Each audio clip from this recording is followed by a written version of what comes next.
हम खैरात नहीं लेते वीर सिंह। हम तुम्हें मारेंगे और जरूर मारेंगे, लेकिन वो बंदूक भी हमारी होगी, गोली भी हमारी होगी और वक्त भी हमारा होगा। बंदूक तेरी, गोली भी तेरी, दिन तारीख भी तेरा, सुबह बोले सुबह, शाम कहे शाम। आवाज दे तू, वीर सिंह तेरे को सामने खड़ा मिलेगा। ओ मंधारी। आसमान में बिजली कड़के और धरती पर चमक ना हो, ये तो हो ही नहीं सकता राजेश्वर। गांव का बच्चा बच्चा जान गया है कि ठाकुर राजेश्वर सिंह आ चुका है। आओ मंधारी, आओ। हर बरस एक एक दिन गिन गिन कर इंतजार कर रहा था तुम्हारा मंधारी। काश कि तुमने हमें आवाज दी होती तो हम मौत की नींद से उठकर चले आते। दुनिया जानती है कि जब राजेश्वर दोस्ती निभाता है तो अफसाने लिखे जाते हैं, और जब दुश्मनी करता है तो तारीख बन जाती है। देखो, एक छोटी सी भेंट लाया हूं तुम्हारे लिए जो शायद तुम्हें कुछ याद दिला सके।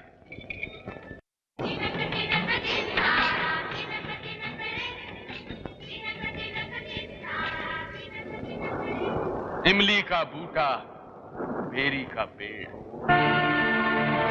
बस अब फैसला तुम्हारे हाथ में है राजेश्वर। या तो इस तस्वीर को उठाकर चूम लो, या हम अपना फैसला एक शर्त पर सुनाएंगे मंधारी। अगर तुम हमारा फैसला वीर सिंह तक सही सही पहुंचा दोगे तो। तुम्हारी शर्त मेरा वादा है।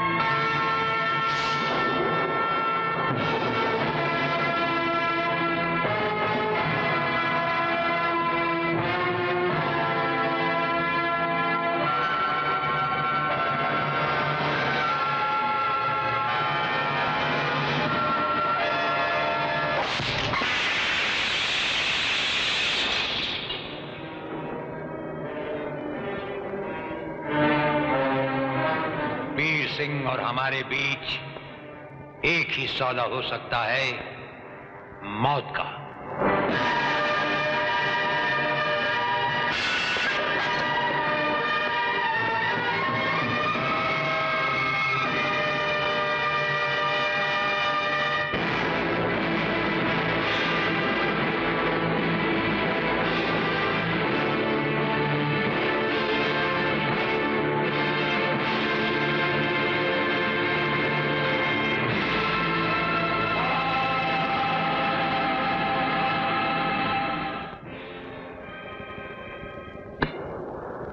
कौन से पूछ के गए थे तुम उधर? कौन तेरे मशवरा दिया रहा उधर जाने का? क्या जरूरत आ पड़ की तेरे को हुआ जान की? आखिरी उम्मीद लेकर गया था मंदारी ऊ के पास, ये सोच के कि 14 साल में ऊ का माथा थोड़ा तो ठंडा हुआ होगा। 14 साल बोले? अरे 114 साल भी अगर गुजर जाए ना तो का माथा ठंडा होने वाला नहीं। कोई जानवर का जानवर रहेगा वो। माल के बीच में लकड़ी की चौखटे में बनी तस्वीर के ऊपर तलवार चलाया वो। अरे तय तो के करना था। और राजेश्वर, अगर तेरी इतनी गर्मी है ना तो घर के बाहर निकल, मैदान में आ, सामने खड़ा मिलेगा तेरे दादा वीर। फिर तेरे जिगरा होए तो तू चला तलवार। शिव कसम, दादा वीर अगर एक उंगली उठा दे ना मंधारी, एक उंगली उठा दे दादा वीर, तो सनातनपुर का एक एक जर्रा बारूद बन के गिरेगा पाली नगर के ऊपर। अरे ईट से ईट बच जाएगी, सपाट होके रह जाएगा। दादा वीर। छोड़ दादा वीर, दादा वीर ना कटा दी मेरी तन्ने वहां जाके। अब देख लेना तू, भाई जमीन पे पैर तो टिकना ही नहीं उसका, वो तो बस आसमान पे घूमता फिरेगा आकाश के अंदर।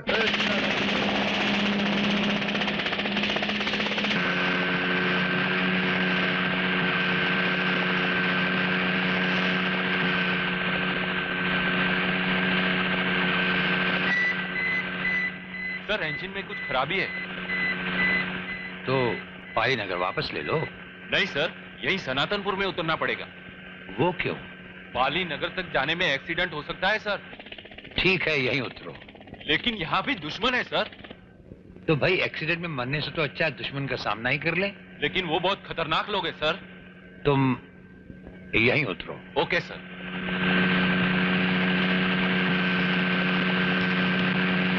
भैया,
हम तुम्हें देखकर हैरान नहीं हुए वीर सिंह। और तन्ने देखकर कोई खास परेशानी हमको भी ना हुई। वही पुराना रंग, वही ढंग, वही मिजाज, वही घमंड। वो तो था और है और हमेशा रहेगा। वो रहे न रहे, पर एक फर्क तो आ गया जरूर राजेश्वर। वो जो तू आसमानों पे उड़ता फिरे था ना, आज तेरे पैर जमीन पर लग गए। राजेश्वर जमीन पर रहकर भी आसमान में उड़ता है वीर सिंह। समझ गया।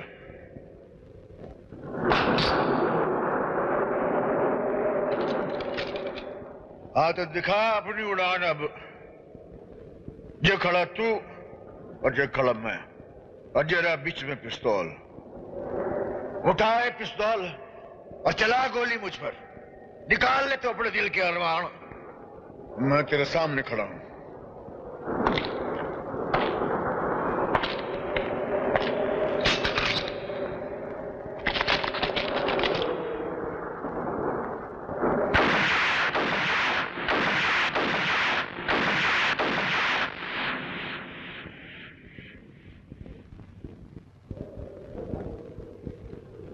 हम खैरात नहीं लेते वीर सिंह।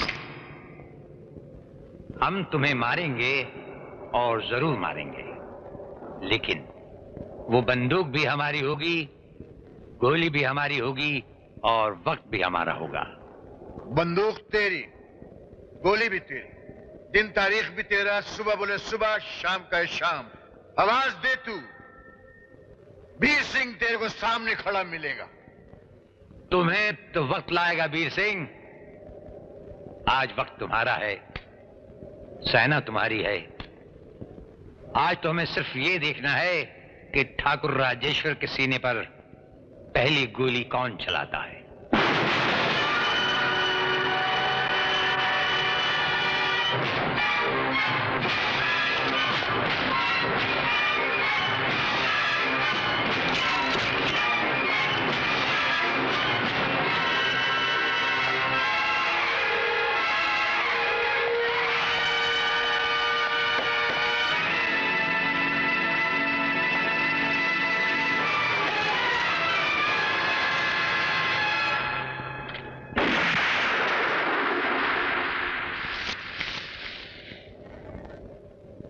सांप के जहर के हाथों तेरी मौत ना होने की राजेश्वर। जहां पे तू खड़ा है ना राजेश्वर, इस धरती पे अनाज बोया जाता है, फसलें काटी जाती हैं। निहत्थे आदमियों का खून बहा के इस धरती को नापाक हमने नहीं होने देना।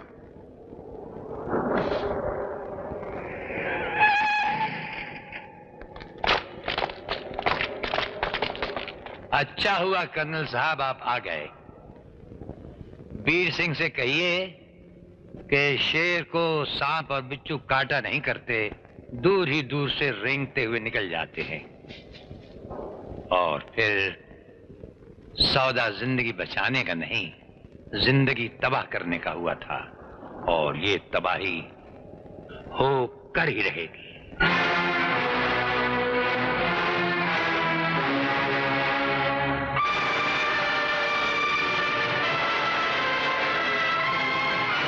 मैं राजेश्वर से मिलने उसके घर गया था तो पता चला कि सब लोग राजा महेंद्र के साथ समस्तीपुर गए शिकार खेलने। हाँ, शिकार का शौक तो उसे बचपन से है। मानधारी, तुम तो उनके बचपन के दोस्त हो, उनको कोई रोशनी दिखाओ ना यार। कर्नल साहब, जो घर बरसों से अंधेरों में बन रहा हो, उन्हें बाहर की रोशनी किस काम की? उसका अंधेरा तो उस घर का कोई दीपक ही दूर कर सकता है। ऐसा दीपक उस घर में कोई नहीं। जिस दिन होगा ना, शिव कसम, मंधारी उस दिन एक टांग पर नाचेगा कर्नल साहब, एक टांग पर।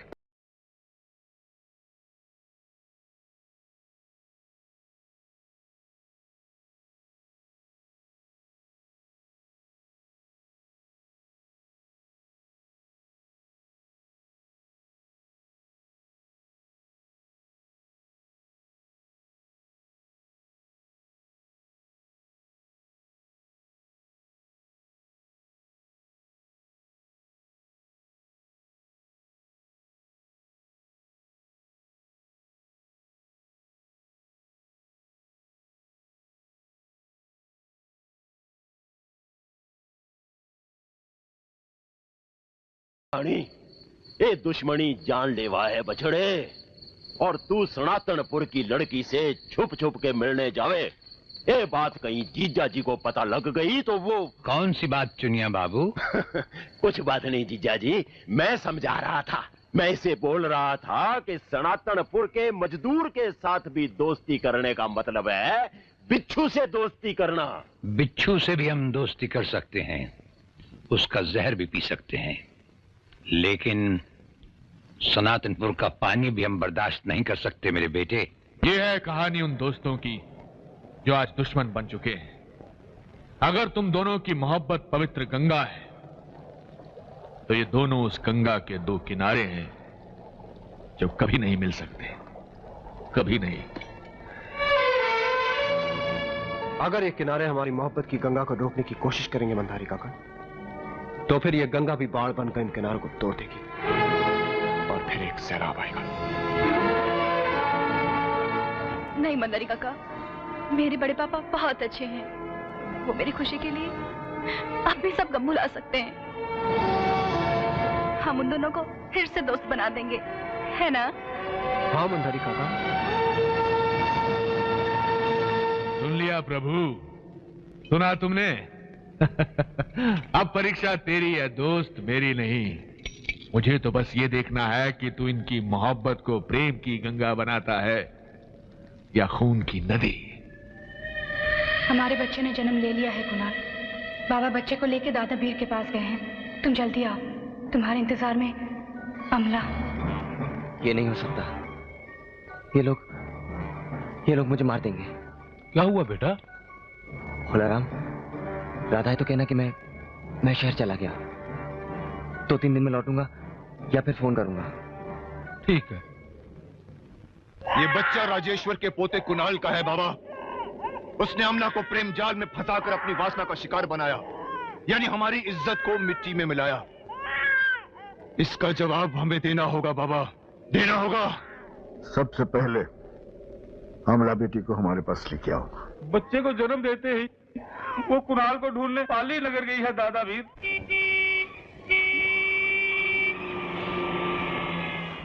कुणाल, कुणाल,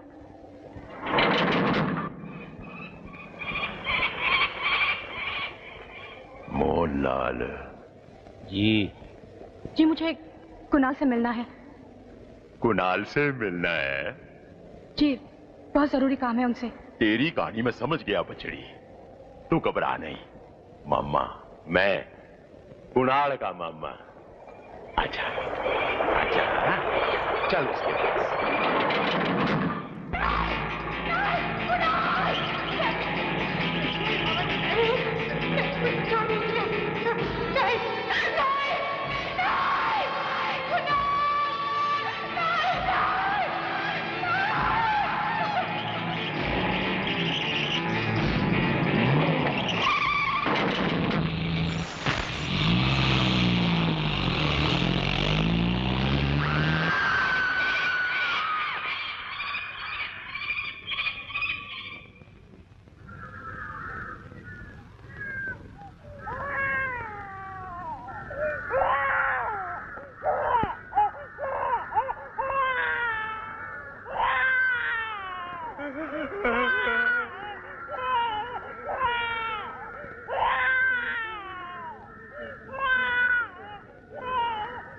ठाकुर राजेश्वर सिंह शिकार से लौट रहे हैं।